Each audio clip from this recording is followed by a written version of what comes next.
মাননীয় প্রধান উপদেষ্টা ডেকেছেন। তার ডাকে আজকে বিভিন্ন ধর্মের নেতৃত্বশীল ব্যক্তিবর্গ তারা এসেছেন এবং দেশের বিভিন্ন প্রান্ত থেকে সবাই আজকে সমবেত হয়েছেন। আমরা বাংলাদেশের মানুষ কেমন আছে, বিশেষ করে আমাদের অন্য ধর্মাবলম্বী যারা আছেন মুসলিম ছাড়া, তারা কেমন আছেন, তারা তাদের সেই অবস্থা ব্যক্ত করেছেন।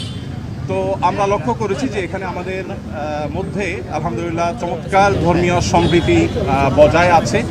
সেটিকে সামনে আরও কিভাবে ভালোভাবে ধরে রাখা যায় সেজন্য আজকে আমরা কথা বলেছি, সবাই মন খুলে সবাই যার যার মতামত ব্যক্ত করেছেন। মাননীয় প্রধান উপদেষ্টা মহোদয় তিনি আমাদের কথাগুলো খুব মনোযোগ দিয়ে শুনেছেন এবং তিনি বলেছেন যে একটি সুন্দর সম্প্রীতির বাংলাদেশ, যে বাংলাদেশে কোনো ভয় থাকবে না, সেটি গড়বার জন্য তারা কাজ করছেন। এবং আমরা আমাদের জায়গা থেকে বলেছি যে এদেশের ওলামা একরাম, এদেশের ধর্মীয় নেতৃত্ব তারা তাদের জায়গা থেকে অত্যন্ত দায়িত্বশীল এবং দায়িত্বশীলতার কারণে কিন্তু আপনারা দেখেছেন যে আইনজীবী আলিফ হত্যাকাণ্ডের পরে সারা বাংলাদেশে মুসলমানরা অত্যন্ত ধৈর্য এবং সংযমের পরিচয় দিয়েছেন।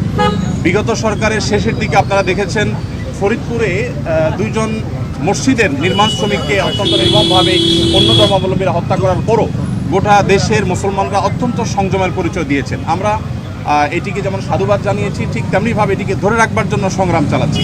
এখানে সিনিয়র বিভিন্ন ব্যক্তিবর্গ ছিলেন, জাতীয় মসজিদ বা কর্মের সম্মানিত খতিব ছিলেন, আন্দরকিল্লা শাহী মসজিদের খতিব সহ অন্যান্য ব্যক্তিবর্গ ছিলেন। প্রত্যেকেই একই সুরে কথা বলেছেন যে আমরা সম্প্রীতির বাংলাদেশ গড়ে তুলতে চাই। বাংলাদেশের মানুষ যেভাবে ধর্মীয় সম্প্রীতির উজ্জ্বল উদাহরণ তৈরি করেছে, এটা পৃথিবীতে আসলেই বিরল। কোনো প্রপাগান্ডায় যেন আমরা কেউ কোনোভাবে পা না দিই এবং আমরা যেন সবাই ঐক্যবদ্ধ থাকি, সেজন্য সবাই এখানে কথা বলেছেন। মুসলিমরা ছাড়াও অন্য ধর্মাবলম্বী যে সমস্ত নেতৃবর্গ ছিলেন তারাও কথা বলেছেন। তো আমরা আশা করছি যে একটা সম্প্রীতির বাংলাদেশ যেটি ইতিমধ্যে আলহামদুলিল্লাহ আছে, সেটিকে আরও ভালো জায়গায় আমরা নিয়ে যেতে পারবো এবং পৃথিবীর কাছে উজ্জ্বল উদাহরণ হিসেবে আমরা দাঁড় করাতে পারবো। এখানে প্রত্যেকে যার যার জায়গা থেকে চেষ্টা করেছেন এই কথা বলার জন্য যে আমরা শান্তি সম্প্রীতি রক্ষা করবার জন্য কাজ করছি। আমরা 5 আগস্টে লাইভে এসে প্রত্যেকে যার যার জায়গা থেকে আমরা সবাই কিন্তু মানুষকে সজাগ থাকার, সতর্ক থাকার এবং সংযমী থাকার, ধৈর্যশীল থাকার জন্য আমরা আহ্বান করেছি। এবং আলিফ হত্যাকাণ্ডের পরও আমরা প্রত্যেকে যার যার জায়গা থেকে মানুষকে সংযমী থাকার আহ্বান করেছি।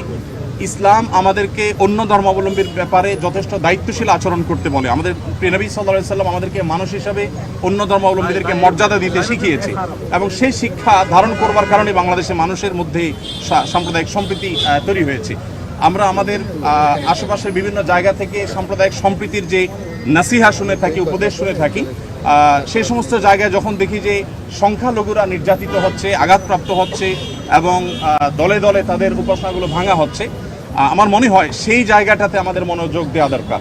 আমাদের দেশে সংখ্যালঘু ভাইরা তারা নিরাপদ আছেন, আজ নিরাপদ থাকবেন, তাদেরকে নিরাপদ রাখবার জন্য আমাদের সরকার যেমন কাজ করছে, ধর্মীয় নেতৃত্ব তারা তাদের জায়গা থেকে কাজ করছেন। তো আমরা মূলত এই বার্তাটা মাননীয় প্রধান উপদেষ্টা মহোদয়কে আমরা দেওয়ার চেষ্টা করেছি যে আমাদের জায়গা থেকে আমরা ঐক্যবদ্ধ আছি, ঐক্যবদ্ধ আমরা থাকবো। আমাদের হিন্দু, মুসলিম, খ্রিস্টান, বৌদ্ধ সবাই ভাই ভাই হয়ে আমরা এই মাটিতে আমাদের প্রিয় দেশকে এগিয়ে নিয়ে যেতে চাই। সেই জায়গা থেকে আমাদের মধ্যে কোনো প্রকার ফাটল নেই, আমাদের মধ্যে কোনো বিভেদ নেই। বিভেদ এবং ফাটল যারা দেখাবার চেষ্টা করছে তাদের সে মিথ্যা প্রপাগান্ডা যেন বিশ্ববাসী বিভ্রান্ত না হয়, আমাদের দেশে মানুষ যেন বিভ্রান্ত না হয়, আমরা সে বার্তাটি মূলত আজকে দেওয়ার চেষ্টা করি।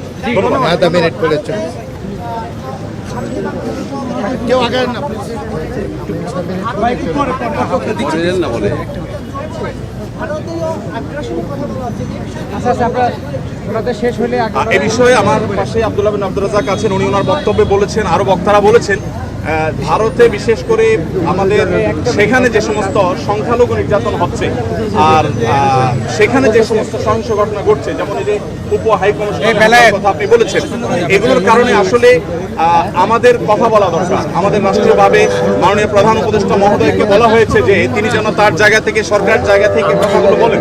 আমরা যখন আমাদের কথাগুলো বলবো না তখন আমাদের উপর আরো চেপে আসা হবে। এই কালচার থেকে বেরিয়ে আসার জন্য আমাদেরকে আমাদের অধিকারের কথা বলতে হবে। আমরা আজকে সেখানে যে আক্রান্ত হয়েছি কলকাতাতে, তার বাইরে যে মুসলমানরা আক্রান্ত হচ্ছেন সেখানে সেগুলো আমাদের কথা বলতে হবে। তাহলে সেক্ষেত্রে হয়তোবা এই যে আজকে যে পরিস্থিতি আমরা মুখোমুখি হচ্ছি, যে আজকে আমাদের উপরে চাপিয়ে দেওয়া হচ্ছে মিথ্যা প্রপাগান্ডা, সেটা থেকে আমরা উত্তরণের পথ